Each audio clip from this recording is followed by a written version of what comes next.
Aquella noche, mientras el reloj en Londres apenas marcaba las 9 de la tarde, en las oficinas de Dallas, Texas, múltiples salas de juntas permanecían iluminadas. Sobre las enormes pantallas, un video se repetía una y otra vez. No era una noticia de guerra, ni una crisis financiera, sino un programa de televisión británico, transmitido en vivo desde Londres, que hablaba sobre México. Esa misma noche, las redes sociales en Estados Unidos explotaron. Mensajes cortos, urgentes, aparecían sin cesar. Había gente indignada, gente confundida, gente que no daba crédito a lo que veía. Algunos portales de noticias titularon con una frialdad cargada de tensión: el reportaje desde Londres, que obliga a Norteamérica a mirarse en el espejo. Una nación que obliga a inclinar la cabeza y reflexionar. En otra esquina del mundo, el estudio de la televisora británica brillaba bajo los reflectores. El ambiente era solemne, pero tenso, como la cuerda de un violín. El presentador, un periodista veterano de cabello cano, se plantó en el centro del escenario. Miró directamente a la cámara, su voz grave pero incisiva: «Hoy no hablaremos de guerra, no hablaremos de petróleo, no hablaremos de dinero, hablaremos de un pueblo cuyas acciones cotidianas, las que ellos consideran normales, dejan al resto del mundo perplejo». En la pantalla detrás de él, la palabra México apareció lentamente. El auditorio contuvo el aliento. El presentador continuó, diciendo que en sus 30 años de carrera había presenciado la caída de imperios poderosos y visto a naciones ricas sumirse en el caos de la noche a la mañana. Pero había un lugar que, cada vez que visitaba, lo dejaba desconcertado. No por su pobreza, no por su atraso, sino por la forma en que su gente se trataba entre sí. La cámara barrió al público. Rostros europeos curiosos, miradas asiáticas serias. Y en la fila de la derecha, un hombre estadounidense estaba sentado con los brazos cruzados, una sonrisa de suficiencia dibujada en los labios. Creía conocer México demasiado bien. El presentador asintió levemente. Dijo que el programa de esa noche no buscaba elogiar a nadie ciegamente, simplemente planteaba una pregunta que incomodaba a muchas naciones. ¿Por qué, en los momentos de vida o muerte, algunos pueblos se desmoronan en el caos, mientras que otros muestran una calma asombrosa? ¿Y por qué, precisamente aquello que a menudo se considera una debilidad, una falta de carácter individual, se convierte en la fuerza silenciosa de México? Afuera, en Dallas, muchos empezaron a apagar sus televisores con irritación, pero no pocos se quedaron, paralizados frente a la pantalla. Intuían que lo que estaba a punto de contarse no sería un simple reportaje de entretenimiento, sino un golpe directo al orgullo de una región entera. Y cuando la historia comenzó, no solo Estados Unidos, sino la opinión pública internacional, ya no pudo mantenerse al margen. El estudio esa noche se encontraba a orillas del Támesis, donde los antiguos edificios de Londres se reflejaban en las aguas oscuras. Adentro, la luz era tan brillante como la del día, iluminando las filas de asientos en semicírculo donde aguardaban espectadores de múltiples nacionalidades. La atmósfera no era ruidosa, pero sí tan densa, que se sentía como el preámbulo de una audiencia internacional. En el centro del escenario estaba el presentador. Ya no era joven, su cabello tenía más canas que hebras oscuras. Su rostro estaba surcado por las arrugas de alguien que ha sido testigo de demasiados cataclismos mundiales. Su nombre era Edward Collins, un periodista británico veterano que había pasado más de 30 años en los puntos más calientes del planeta. Había informado desde un Medio Oriente plagado de bombas y presenciado crisis financieras que dejaron a millones en la ruina. Pero esa noche no hablaba de guerra ni de dinero. Edward Collins se irguió, con las manos apoyadas ligeramente en el atril. Su voz no era alta ni forzada, pero cada palabra tenía peso. Dijo que este programa no se había preparado en una semana o un mes, sino que era el resultado de años de observación, de volver una y otra vez a la misma pregunta persistente: ¿por qué algunas sociedades, cuanto más ricas, más caóticas se vuelven, mientras que otras sin alardear de su fuerza, inspiran un profundo respeto. La cámara recorrió lentamente al público. En las primeras filas, rostros europeos que habían viajado por América Latina, sus miradas una mezcla de curiosidad y cautela. Detrás, espectadores de otras partes de las Américas, incluyendo canadienses, brasileños y argentinos, y a la derecha del escenario, destacando entre los asientos, se encontraba un hombre estadounidense, con un traje oscuro y una corbata impecable, su postura tan segura que rozaba el desafío. Era Ethan. Ethan, de 45 años, era dueño de una empresa de logística de tamaño mediano en Dallas. Estaba acostumbrado a aparecer en conferencias de negocios, donde la conversación giraba en torno al crecimiento, la infraestructura y la posición de Estados Unidos en el mundo. Para Ethan, su país era el motor del progreso, mientras que México, en su memoria, seguía asociado con la pobreza, el tráfico de drogas y calles polvorientas. Había oído que México estaba creciendo rápidamente, pero en el fondo creía que era una exageración de los medios. Ethan llegó al estudio esa noche con la mentalidad de alguien dispuesto a debatir. Creía representar una voz honesta, la perspectiva individual de la que siempre se había enorgullecido. Cuando la producción lo invitó como un espectador con un punto de vista opuesto, no lo dudó. Quería decir lo que, según él, muchos pensaban pero no se atrevían a expresar. Edward Collins lo sabía muy bien, había leído el perfil de cada invitado. Sabía que Ethan no era impulsivo, al contrario, era inteligente, lógico y un polemista consumado. Por eso mismo, la presencia de Ethan hacía que el programa fuera más real, más crudo y también más peligroso. El presentador hizo una breve introducción. Dijo que esa noche no había espectadores correctos o incorrectos, solo experiencias diferentes. Pero entonces, hizo una pausa, miró directamente a la cámara y dijo una frase que hizo que el auditorio se tensara. Hay verdades que, si solo se miran desde la distancia, nunca llegaremos a comprender. En la gran pantalla detrás de él, apareció un mapa de México, cubierto por un color terracota intenso. Sin música épica, sin elogios floridos, solo un mapa con nombres de ciudades familiares. Ciudad de México, Guadalajara, Monterrey, Cancún. Ethan ladeó ligeramente la cabeza. Sus labios se curvaron de nuevo en esa media sonrisa. Había visto innumerables programas sobre México. Paisajes hermosos, sí. Gente amable, también. Pero para él, todo eso se quedaba en el terreno de lo emocional. No creía que esas cosas pudieran representar la fuerza de una nación. Edward Collins comenzó a relatar su primera visita a México, muchos años atrás. En aquel entonces, llegó cargado de prejuicios muy occidentales. Pensó que encontraría una sociedad que intentaba imitar torpemente al mundo moderno. Pero luego dijo que lo que más recordaba no eran los rascacielos ni las tasas de crecimiento, sino los detalles más pequeños. La forma en que la gente cedía el paso en la calle, la manera en que ofrecían una disculpa incluso sin tener toda la culpa, y cómo actuaban en momentos en los que nadie los estaba vigilando. El auditorio fue cayendo en un silencio concentrado. Nadie interrumpió, nadie se burló. Ethan mantenía los brazos cruzados, pero su mirada era menos displicente. El presentador se volvió hacia él con una sonrisa cortés.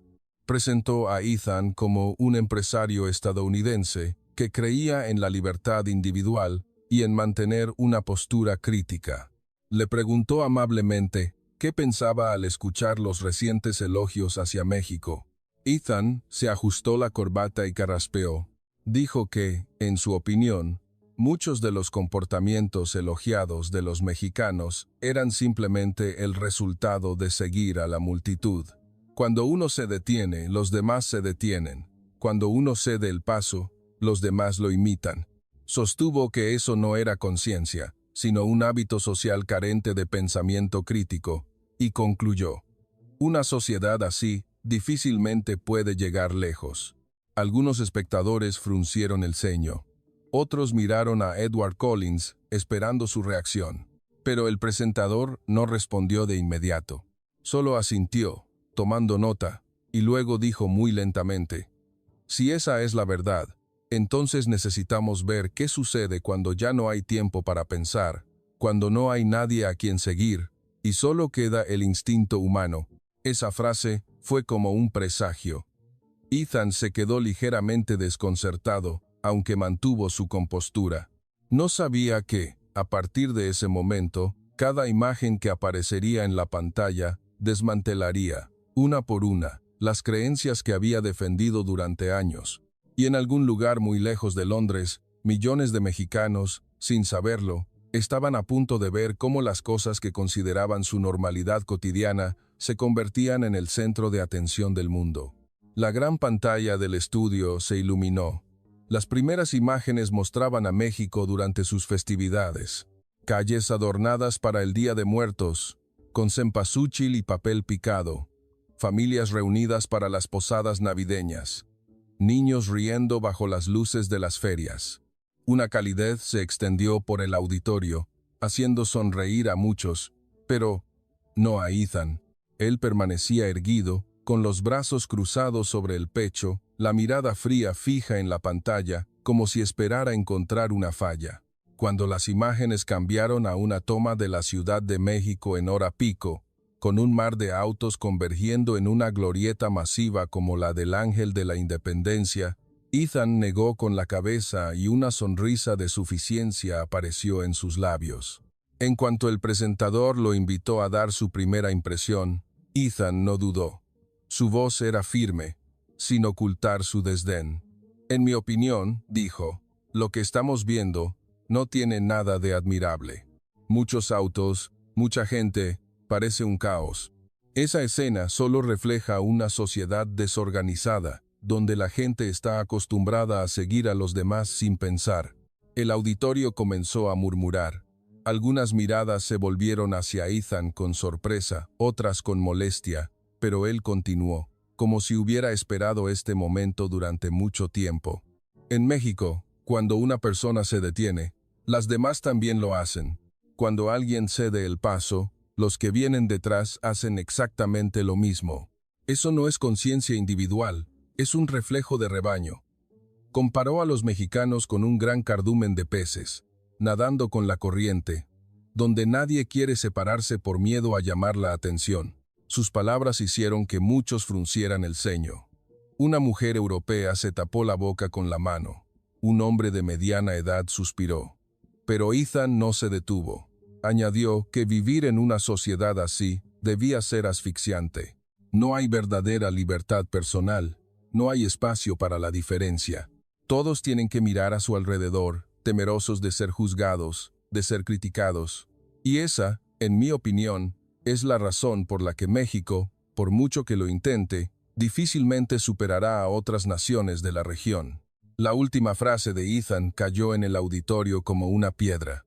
El silencio se hizo tan profundo que se podía oír el suave zumbido de las cámaras. El presentador permaneció inmóvil durante unos segundos, sin interrumpirlo, sin reaccionar de inmediato.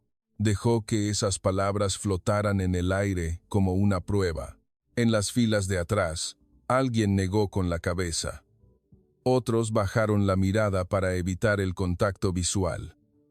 Algunos espectadores de América Latina comenzaron a sentirse incómodos, pero mantuvieron la compostura. Finalmente, el presentador habló. Su voz no era alta, pero cada palabra era clara.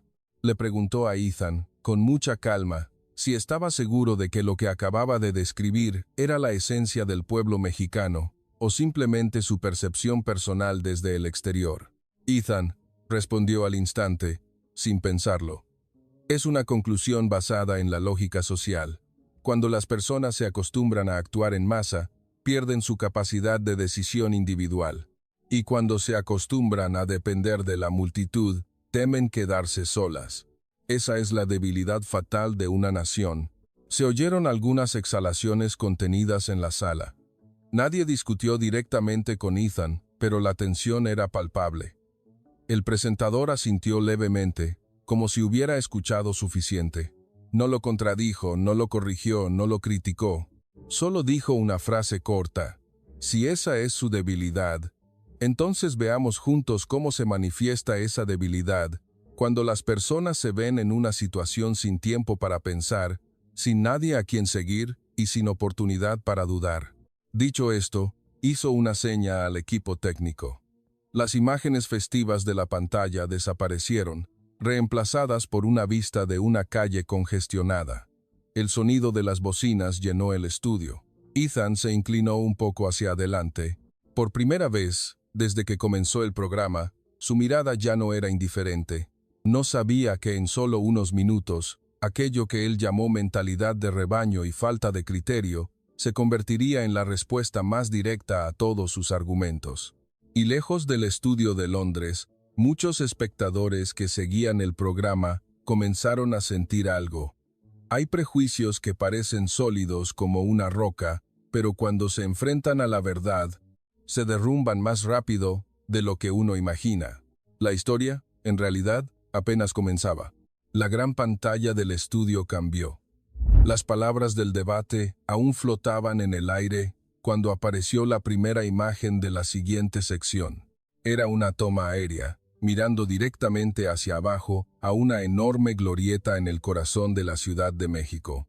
Hora pico, coches, microbuses, taxis, todos convergiendo en un mismo punto. El flujo de vehículos era tan denso que parecía una masa sólida en movimiento. Visto desde lejos, el espectáculo era suficiente para intimidar a cualquiera que lo viera por primera vez. Varios espectadores europeos en el estudio se inclinaron hacia adelante inconscientemente, como si esperaran una colisión inevitable. Ethan sonrió levemente, sus ojos brillaron con un destello de confianza. Para él, esta era la prueba más clara de su argumento. Congestionado, caótico, desorganizado, una sociedad que funcionaba por costumbre, no por conciencia. Pero entonces, sucedió algo extraño. No hubo el sonido de un raspón metálico, ni la escena de una caída, ni un solo vehículo atascado sin poder salir. El flujo de personas y vehículos, a pesar de ser asfixiante, se abría paso con una fluidez increíble. Cada uno iba en su propia dirección, pero se esquivaban con la precisión justa. Era como si todos entendieran perfectamente la distancia que debían mantener, el momento para avanzar y el instante para frenar. Un espectador susurró, casi para sí mismo, «Parece muy peligroso, pero nadie choca con nadie». El presentador, Edward Collins, no dijo nada de inmediato. Dejó que la imagen contara su propia historia. La cámara se acercó lentamente. Los rostros de los conductores se hicieron visibles. No estaban tensos, ni agresivos, ni perdían el control por la prisa. Estaban concentrados, observando y cediéndose el paso mutuamente centímetro a centímetro. Ethan comenzó a fruncir el ceño. La pantalla cambió abruptamente. Esta vez, era una avenida principal completamente paralizada por el tráfico. Los vehículos estaban en fila, prácticamente inmóviles. Y entonces, a lo lejos, se escuchó un sonido, la sirena característica de una ambulancia. En cuanto se oyó el sonido, el estudio contuvo la respiración. La ambulancia se acercaba a toda velocidad, con las luces parpadeando. Pero lo que dejó atónitos a los espectadores no fue su velocidad, sino la reacción de los vehículos a su alrededor. Nadie necesitó dar una orden, nadie gritó. No hubo forcejeos ni intentos de pegarse detrás de ella. Cada coche comenzó a moverse. Algunos avanzaron un poco, otros se pegaron al acotamiento, otros retrocedieron, a pesar de que la parte de atrás también estaba congestionada. Cada una de esas pequeñas acciones, sumadas, crearon un corredor de vida, un camino que se abrió en medio del embotellamiento, lo suficientemente ancho para que la ambulancia pasara sin problemas. Un espectador exclamó, «Parece como si se estuvieran comunicando con la mirada». Edward Collins asintió. «Exacto», dijo con voz pausada. «No hay radios, no hay un policía de tránsito en medio de la calle. Nadie da órdenes, pero cada persona entiende, en ese instante, qué es lo más importante». La cámara siguió en cámara lenta el paso de la ambulancia. Ningún vehículo intentó aprovechar el espacio para colarse detrás de ella. Nadie se benefició del corredor que se acababa de abrir. Una vez que la ambulancia se perdió de vista, El flujo de vehículos se cerró de nuevo, tan ordenado como antes. Ethan se enderezó en su asiento. La sonrisa había desaparecido de su rostro hacía rato.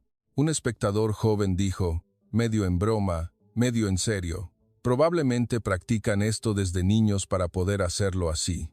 Pero Edward Collins negó con la cabeza. No hay ninguna lección en los libros que enseñe a reaccionar tan rápido. Esto no es una habilidad, es un hábito cultivado a lo largo de muchos años. Se dirigió al público y preguntó algo aparentemente simple. En sus países, si una ambulancia se acerca durante un embotellamiento, ¿qué suele ocurrir? Nadie respondió de inmediato. Algunos se miraron entre sí, se oyeron algunas risas incómodas. Alguien admitió que, en su lugar, no pocos conductores intentan seguir a la ambulancia para saltarse el tráfico. En otros lugares, la gente incluso se queja del ruido de la sirena. Edward Collins no hizo más comentarios. Simplemente se volvió hacia Ethan y le preguntó amablemente: «Usted acaba de decir que los mexicanos carecen de criterio propio, que solo saben seguir a los demás. En esta situación, ¿qué cree que hace que cientos de personas tomen la misma decisión correcta en cuestión de segundos?» Ethan abrió la boca, pero no habló de inmediato. Sus ojos estaban fijos en la pantalla, donde la ambulancia ya se había alejado. No podía negar lo que estaba viendo. No había un líder, no había tiempo para deliberar, y no había ningún beneficio personal evidente para quienes cedían el paso. Edward Collins continuó. Su voz se tornó más grave.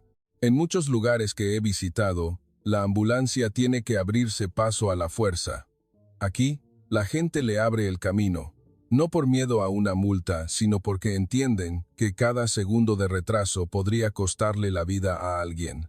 El auditorio cayó en un silencio especial. No era un silencio incómodo, sino la sensación de haber sido impactado en el pensamiento. Varios espectadores asintieron lentamente. Un hombre de mediana edad murmuró para sí: «Si eso es un rebaño admirable». Ethan tragó saliva. Por primera vez desde que entró al estudio, sintió que su argumento se desmoronaba. Siempre había creído que la libertad individual estaba por encima de todo. Pero frente a él, tenía una imagen diferente de la libertad. La libertad de elegir hacer lo correcto, incluso cuando nadie está mirando. Edward Collins concluyó esta sección con una frase corta. A veces, la fuerza de un pueblo no reside en quien grita más fuerte o quien es más diferente, sino en el momento en que, colectivamente, eligen lo correcto de forma natural, sin que nadie tenga que recordárselo. La cámara se alejó de la escena de la calle y volvió al rostro de Ethan. Ya no tenía los brazos cruzados. Sus manos estaban sobre sus rodillas, apretadas ligeramente. Su mirada se había ensombrecido, como si acabara de darse cuenta de que aquello que él había llamado debilidad era, quizás, el cimiento de una fortaleza que nunca había entendido. Y eso era solo el principio. El presentador no pasó apresuradamente a otro tema. Dejó que la imagen de la ambulancia se asentara en la mente del público antes de volverse lentamente hacia las filas centrales del estudio. Allí, un hombre de mediana edad estaba sentado con la espalda recta, las manos entrelazadas. Sus nudillos estaban blancos por la fuerza con que apretaba. No miraba la pantalla ni al presentador, sino al suelo, como si viejos recuerdos estuvieran resurgiendo lentamente. Edward Collins lo presentó brevemente. Thomas, de Europa, tuvo un viaje familiar a México hace unos años. No es un académico ni un político, es solo un padre. Thomas respiró hondo y comenzó a hablar. Al principio, su voz era tranquila, pero a medida que avanzaba, se volvía cada vez más temblorosa. Contó que aquel día, su familia paseaba por el zócalo de la Ciudad de México. Hacía calor y la plaza estaba llena de gente. Su hijo, que entonces tenía 9 años, reía y jugaba con normalidad, sosteniendo un helado que aún no había empezado a comer. De repente, en cuestión de segundos, todo cambió. El niño se detuvo en seco, sus ojos se pusieron en blanco, su cuerpo se puso rígido y se desplomó en el suelo. Thomas recordó vívidamente el sonido del helado al caer y hacerse pedazos. Corrió hacia su hijo, gritando su nombre en pánico. El niño empezó a convulsionar, con espuma en la boca, su cuerpo sacudiéndose sin control.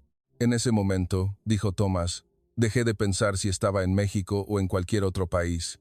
Solo sabía una cosa: mi hijo estaba en peligro. Grité, pero mi grito se perdió entre el bullicio de la plaza. Mi mente se quedó en blanco. No sabía qué número de emergencia marcar. No sabía qué hacer, más que abrazar a mi hijo, paralizado por el miedo. Y entonces ocurrió lo que nunca olvidaría. Desde todas direcciones, los mexicanos que estaban alrededor comenzaron a correr hacia ellos. Una mujer joven se arrodilló junto al niño y rápidamente colocó su bolso debajo de su cabeza. Un hombre de mediana edad se paró frente a ellos, extendiendo los brazos para crear un espacio y evitar que la multitud de curiosos se acercara. Un joven sacó su teléfono y habló rápidamente en español. Thomas no entendió, pero se dio cuenta de que era una llamada de emergencia. Nadie le dio órdenes a nadie, nadie hizo preguntas inútiles. Cada persona asumió una tarea, como si hubieran ensayado esa escena antes. Thomas se ahogó al llegar a este punto. Lo que más me impactó no fue la velocidad, sino la calma. No hubo pánico, no hubo gritos inútiles. Esos mexicanos actuaron con una rapidez y concentración asombrosas, como un equipo que ha trabajado junto durante mucho tiempo. Una mujer mayor se acercó y con suavidad le dijo a Thomas que no sacudiera al niño, que mantuviera sus vías respiratorias despejadas. Le puso una mano en el hombro, apretando ligeramente como para tranquilizarlo. En ese instante, dijo Thomas, sentí que ya no estaba solo. A los pocos minutos, la sirena de una ambulancia se escuchó a lo lejos. El auditorio murmuró. Las imágenes de la sección anterior volvieron a la mente de todos. Thomas relató que la ambulancia llegó tan rápido que no podía creerlo. Y cuando llegó, el camino frente a ellos ya estaba despejado. Los subieron a la ambulancia con su hijo, la puerta se cerró y el vehículo partió a toda velocidad. A través de la ventanilla, todavía podía ver a los mexicanos que se quedaron atrás. Algunos saludaban con la mano, otros juntaban las palmas en señal de buenos deseos. No le preguntaron su nombre, ni de dónde venía. Simplemente hicieron lo que tenían que hacer, y luego se fueron en silencio. El niño fue llevado al hospital a tiempo, donde los médicos actuaron con rapidez y precisión. Superó la crisis y se estabilizó gradualmente. Cuando Thomas terminó su relato, su voz se quebró. Hizo una pausa para recuperar la compostura. Dijo que, más tarde, en viajes de trabajo a otros países, había visto con sus propios ojos cómo las ambulancias quedaban atrapadas en medio del tráfico, con las sirenas sonando en vano. Nadie cedía el paso, a nadie le importaba.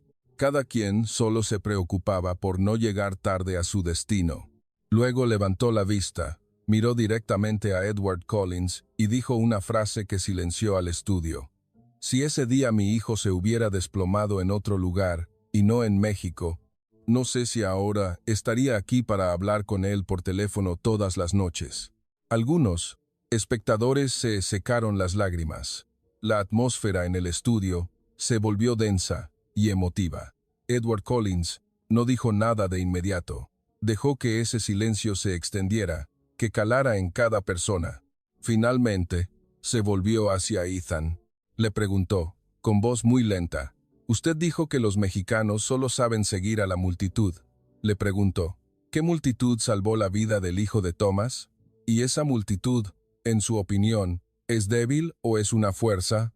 Ethan abrió la boca, pero la volvió a cerrar. Su garganta se movió, pero no emitió sonido. Su mirada ya no era la de antes. Miró al suelo, y luego a Thomas. Por primera vez, su expresión no era defensiva. Edward Collins concluyó la sección con una frase suave pero afilada. Hay sociedades que enaltecen tanto al individuo que olvidan el reflejo de ser humanos. Y hay sociedades donde, cuando una vida está en juego, las personas se unen instintivamente, sin necesidad de pensarlo. La cámara recorrió los rostros del público. Algunos cerraban los ojos, otros asentían lentamente. En la fila de la derecha, Ethan permanecía inmóvil, con las manos entrelazadas. En ese momento, comenzó a comprender que aquello que más había despreciado era, precisamente, algo que él nunca había poseído. Y la historia de México aún no había terminado. El ambiente en el estudio todavía estaba cargado por la historia de Thomas, cuando Edward Collins cambió suavemente de tema. Hay momentos de vida o muerte que hacen que uno recuerde a México, pero también hay momentos muy cotidianos, muy pequeños, que tienen el poder de cambiar la perspectiva de una persona sobre todo un pueblo. En la primera fila, una joven griega levantó la mano tímidamente. A su lado estaba su esposo, alto y delgado, cuya mirada aún revelaba nerviosismo, a pesar de que la historia había ocurrido hacía mucho tiempo. Estaban en su primera luna de miel y habían elegido México como destino, con una mezcla de emoción y cautela. La mujer comenzó a hablar, su voz suave pero temblorosa. Contó que ese día habían visitado un gran centro comercial en la Ciudad de México. Las luces brillaban, las tiendas estaban llenas y todo era nuevo y emocionante. Ella mantenía la misma precaución que en sus viajes por Europa. Su teléfono inteligente nuevo, con un valor de casi $2,000, siempre lo llevaba colgado del cuello, pero el cordón se había roto durante el viaje. Ese día, se vio obligada a guardarlo en el bolsillo trasero de su pantalón, una decisión que más tarde describió como la mayor imprudencia de su vida. Cuando se dio cuenta de que el teléfono ya no estaba allí, sintió que el mundo se detenía. Vació su bolso. Regresó a cada tienda que había visitado, su corazón latiendo tan fuerte que le zumbaban los oídos. En su mente, una avalancha de pensamientos terribles: perder el teléfono en un país extraño, perder todas sus fotos, información, documentos respaldados y, sobre todo, perder un objeto de tanto valor para una pareja joven. Rompió a llorar. El presentador dejó que el público asimilara ese momento en la pantalla antes de continuar. Justo en ese instante, apareció una mujer mexicana. Tendría unos 50 años, vestía de forma sencilla y su rostro era amable. Se acercó y le preguntó en un inglés básico qué sucedía. Después de escuchar la historia, la mujer mexicana no dijo mucho. Empezó a ayudarles a buscar, tienda por tienda, pasillo por pasillo. Al no encontrarlo, le preguntó a la joven griega con mucha delicadeza: ¿Ya fuiste al baño? La pregunta dejó a la joven helada. Era cierto, antes había entrado al baño, hablando por teléfono mientras se apresuraba. Corrieron a la zona de los baños públicos, pero se encontraron con una larga fila de personas esperando. La joven griega entró en pánico, pero la mujer mexicana no. Se adelantó, hizo una leve reverencia y dijo algo en español a las personas de la fila. Luego hizo lo mismo con la siguiente persona, y así sucesivamente. Lo que sorprendió a la pareja griega fue que nadie mostró molestia. La gente sonreía y se hacía a un lado para dejarles pasar. A los pocos minutos, la mujer mexicana regresó y les hizo una seña para que pasaran. La joven griega, al contar esto, se echó a reír entre lágrimas. En muchos otros lugares, pedir saltarse la fila podría causar una discusión. Pero allí, nadie preguntó nada, nadie se molestó. Era como si todos entendieran que, en ese momento, había algo más importante que el orden de la fila. Lamentablemente, el teléfono no estaba en el baño. La esperanza que acababa de nacer se desvaneció. La joven griega suspiró, casi resignada.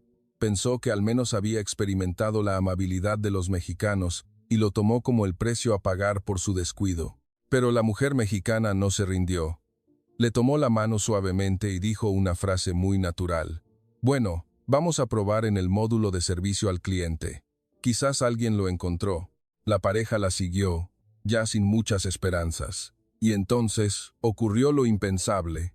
En el módulo de servicio al cliente, un empleado sonrió y les entregó un teléfono que coincidía exactamente con el suyo. La joven griega apenas podía creer lo que veía. Temblando, ingresó su contraseña y la pantalla se iluminó. Era su teléfono. Y no solo eso, el dinero en efectivo que llevaba en la funda para emergencias seguía allí, intacto. No faltaba un solo billete. El auditorio exclamó al unísono. Muchos se llevaron la mano a la boca. El presentador mismo dejó escapar un suspiro. La joven griega dijo que en ese momento sintió que le habían devuelto no solo un objeto, sino su fe en la humanidad. Se dio la vuelta para agradecer a la mujer mexicana, pero ella ya se estaba alejando, caminando rápidamente como si tuviera prisa. La pareja corrió tras ella. La joven griega le gritó, preguntándole por qué los había ayudado sin conocerlos, sin obtener nada a cambio. La mujer mexicana se detuvo y se giró con una sonrisa muy dulce, y dijo una frase que el estudio recordaría por mucho tiempo. Ayudar a quien lo necesita es lo normal, no se necesita una razón. Que tengan unas felices vacaciones. Y dicho esto, se fue, dejando a la pareja griega sin palabras. En el estudio de Londres, estalló un aplauso, más largo que en cualquier otra parte del programa. Edward Collins miró al público. Su voz se tornó grave. En muchos lugares, la gente devuelve las cosas por miedo a las cámaras o a la ley.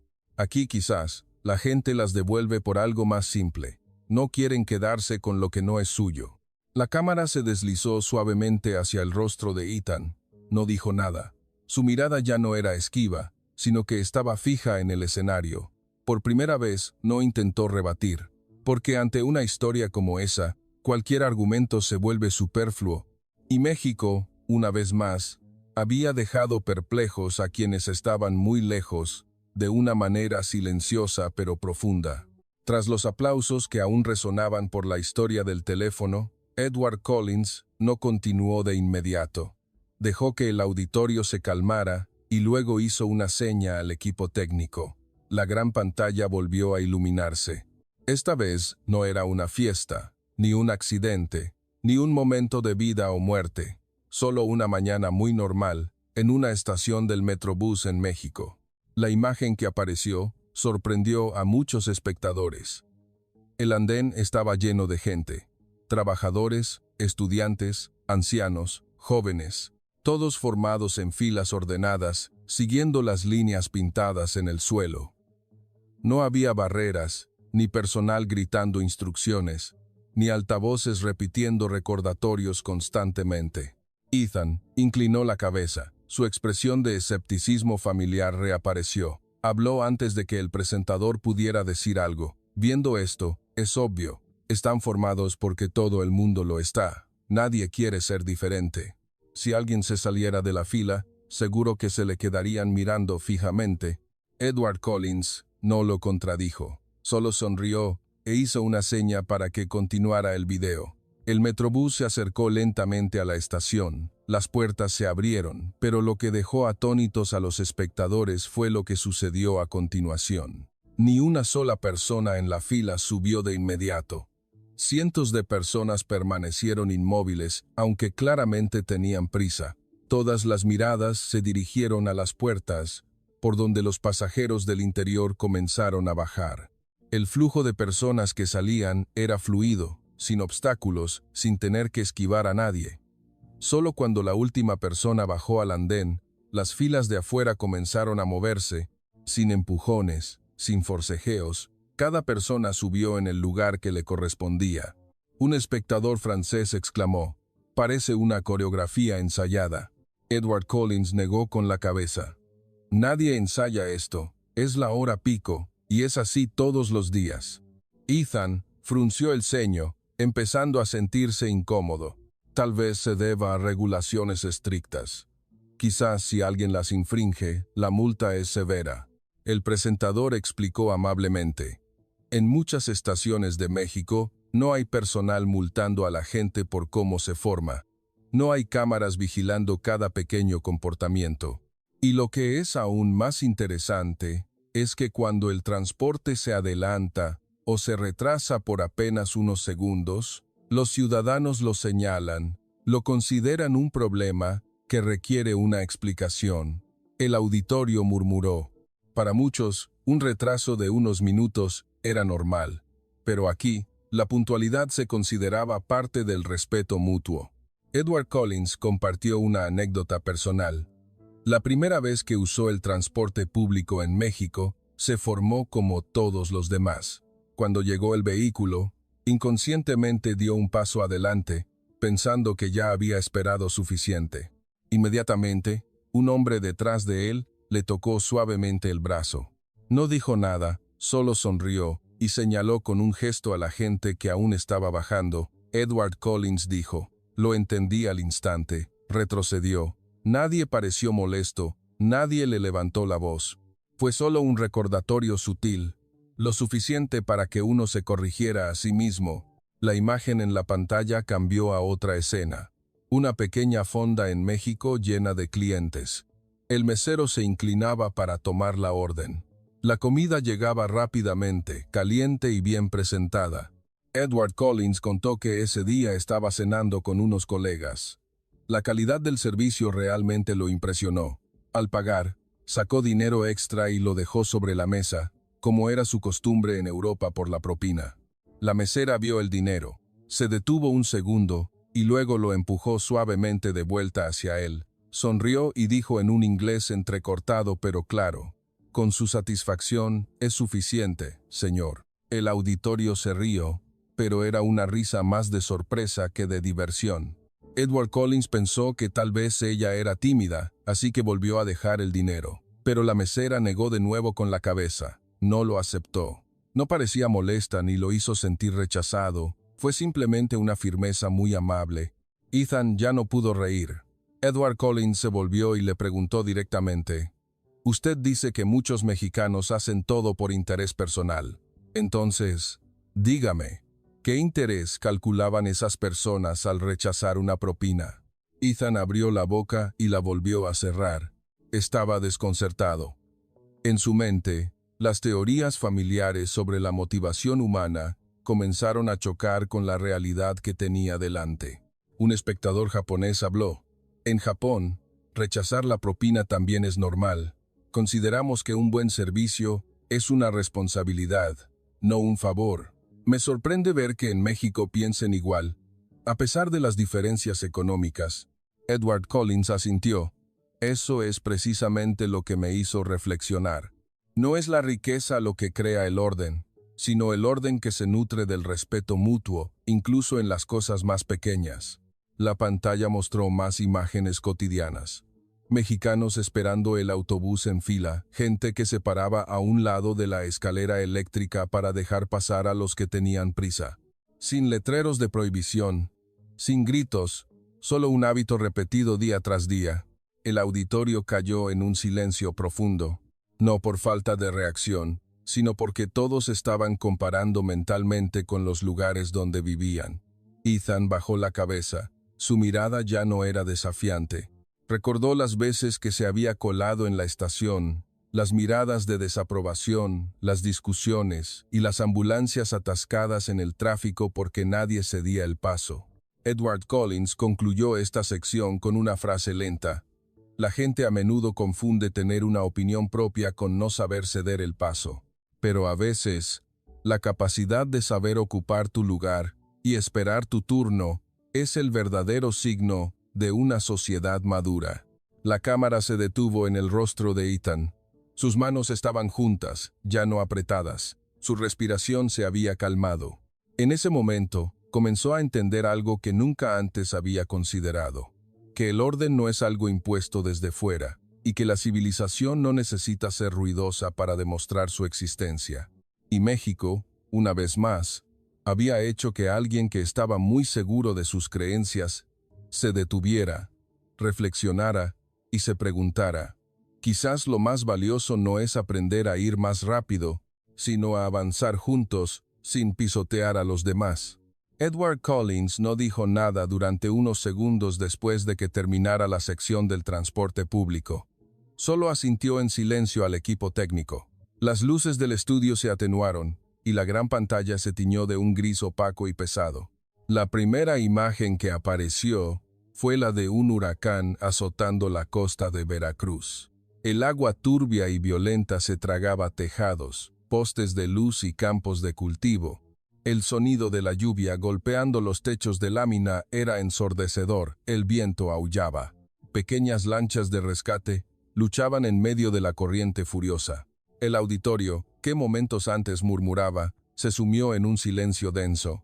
Edward Collins comenzó a hablar con voz grave.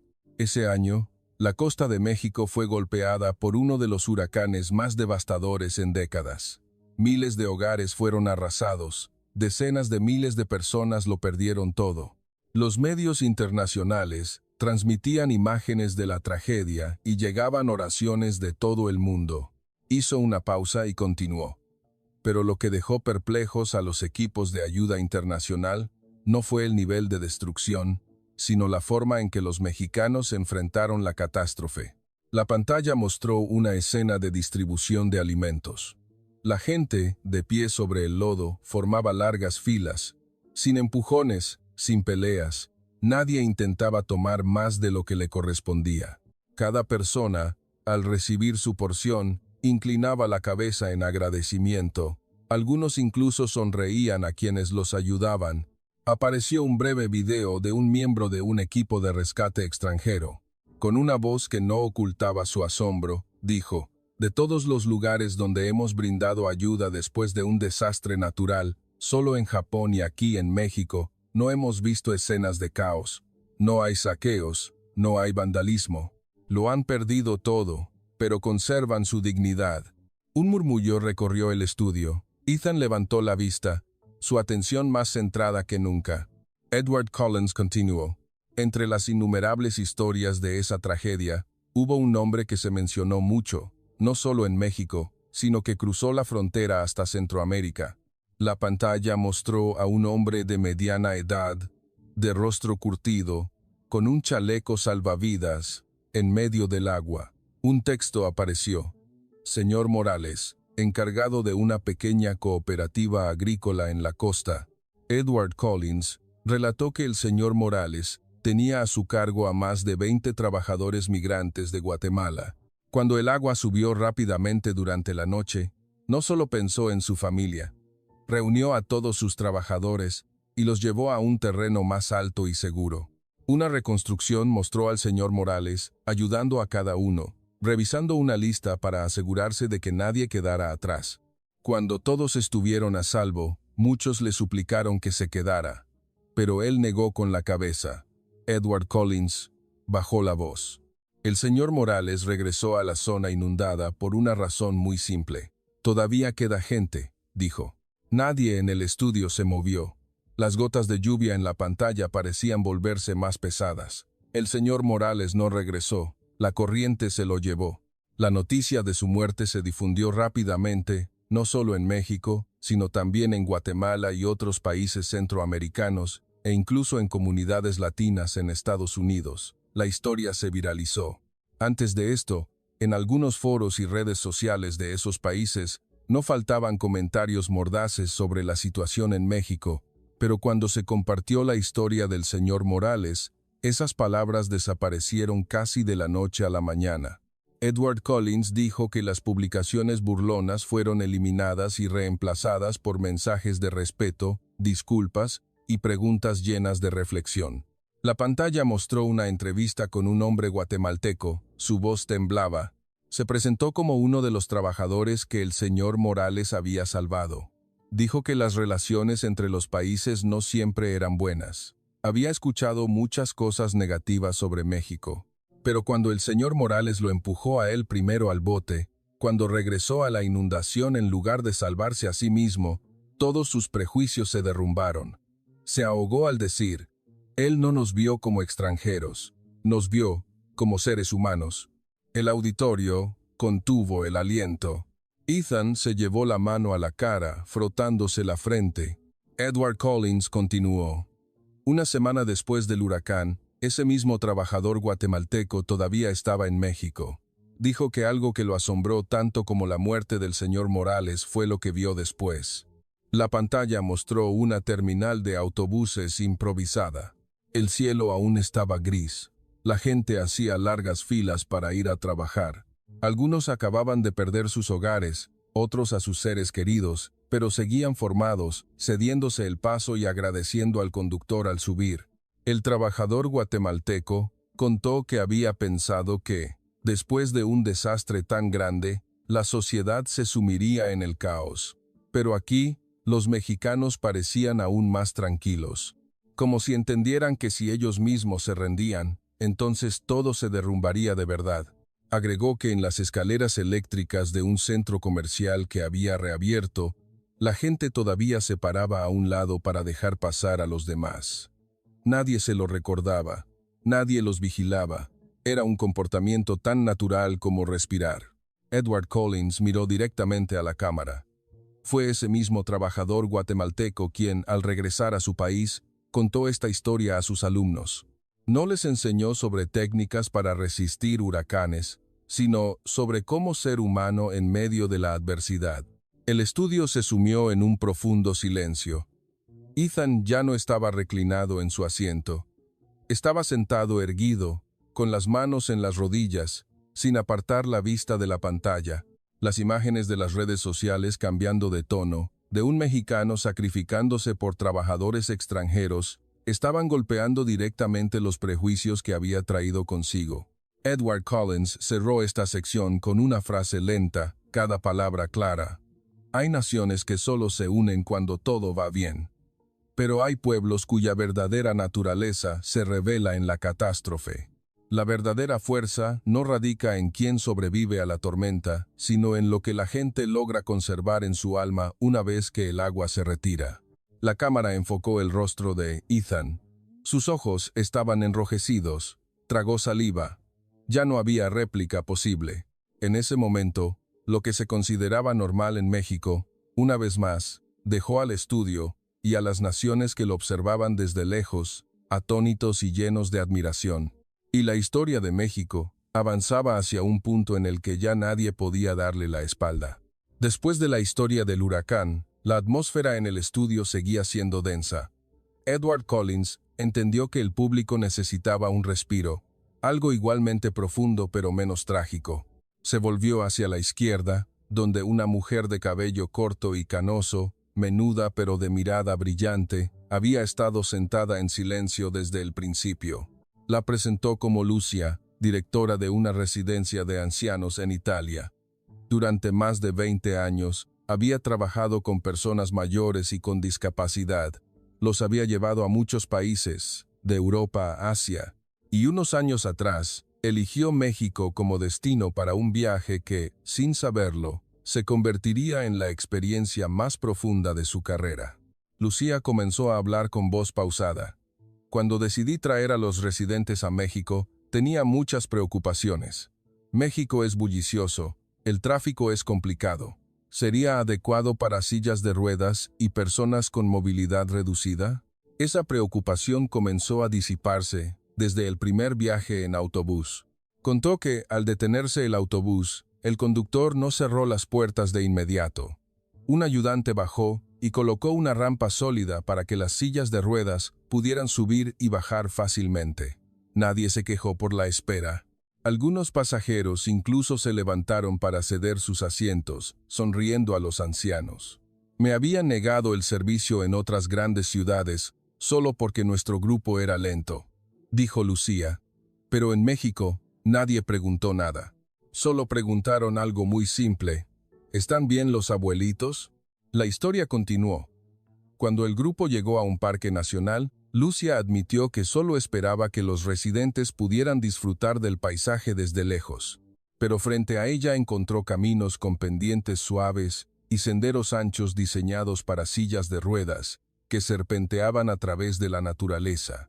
Por primera vez en años, los ancianos del grupo pudieron moverse por sí mismos, tocar las barandillas y admirar el paisaje como cualquier otra persona. Lucía se emocionó al contar esto. La alegría de los residentes ese día le hizo darse cuenta de algo. En México, las personas vulnerables no son marginadas. Se les tiene en cuenta desde el principio. El viaje los llevó de regreso a la Ciudad de México. Lucía confesó que siempre evitaba las grandes ciudades por miedo al caos, pero decidió intentarlo. En un importante sitio histórico, donde pensó que sería imposible adaptarlo para sillas de ruedas, volvió a sorprenderse. Había ascensores, rampas y personal que se acercaba proactivamente a ayudar, no con lástima, sino con respeto. Lo que más la asombró fue en un museo. Allí, le presentaron a su grupo una aplicación de guía especial. Un personaje virtual aparecía en la pantalla del teléfono, explicando cada sección con audio, imágenes y texto claro. A los residentes con dificultades auditivas, se les dieron auriculares de conducción ósea. Para los que tenían problemas de visión, la aplicación ofrecía texto grande de alto contraste. Lucía dijo que había visto tecnologías similares en Europa, pero rara vez se aplicaban de manera tan completa. Y aquí en México, un país que muchos todavía llaman en desarrollo, todo se hizo con un cuidado que me dejó sin palabras. Concluyó, su voz firme pero conmovida. No vi a México tratando de parecer humano. Vi que viven de esa manera, de forma muy natural. El estudio se quedó en silencio. No un silencio pesado, sino reflexivo. Edward Collins asintió, sus ojos mostraban un profundo acuerdo. Muchas naciones miden su nivel de civilización por su crecimiento económico o la altura de sus rascacielos. Pero hay otra medida, más silenciosa. La forma en que una sociedad trata a los que caminan más lento. La cámara recorrió lentamente al público. Varios espectadores asintieron, algunos reflexionaban con los labios apretados, y en la fila de la derecha, Ethan estaba inmóvil. Recordó las aceras rotas de su ciudad, los autobuses apresurados, las miradas de impaciencia hacia cualquiera que se moviera despacio. Por primera vez, se preguntó, de todas las cosas de las que se sentía orgulloso, ¿cuántas estaban realmente pensadas para los más vulnerables? Edward Collins cerró esta sección con una frase suave, pero profunda. Una nación no necesita gritar que es amable. Solo hay que ver para quién construye sus caminos, a quién le abre sus puertas y a quién espera con paciencia. Y cuando esa historia fue contada por una italiana, frente a millones de espectadores internacionales, México, una vez más, dejó al mundo asombrado. No por una fuerza ostentosa, sino por una bondad persistente y silenciosa, dedicada a todos. Cuando la historia de la directora italiana concluyó, en el estudio ya no se oían los murmullos de debate del principio. Nadie levantó la mano para rebatir, nadie buscó más argumentos para defender viejas posturas. Edward Collins se volvió lentamente hacia la fila de la derecha, donde Ethan había permanecido en silencio durante mucho tiempo. Lo invitó a dar sus últimas palabras. Ethan se puso de pie. Sus movimientos eran notablemente más lentos que al inicio del programa. No se ajustó la corbata, no miró directamente a la cámara de inmediato. Tardó unos segundos en hablar. Su voz era baja y ronca. Admitió que al llegar traía consigo muchos prejuicios.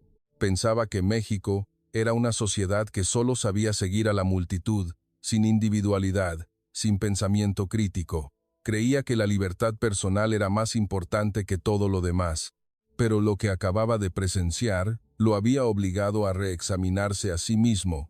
Contó que en su país, las ambulancias a menudo quedaban atrapadas en el tráfico sin que nadie se diera el paso. La gente lo considera normal. Yo también lo consideraba normal. Pero después de ver esas imágenes de México, entiendo que hay cosas que no deberían considerarse normales. Ethan hizo una pausa, respirando hondo. Quizás confundí mantener una postura individual con darle la espalda a los demás. Quizás llamé libertad a la indiferencia y mentalidad de rebaño a la cooperación. Luego, inclinó ligeramente la cabeza y dijo una frase corta pero clara. Me disculpo si mis palabras anteriores ofendieron al pueblo de México.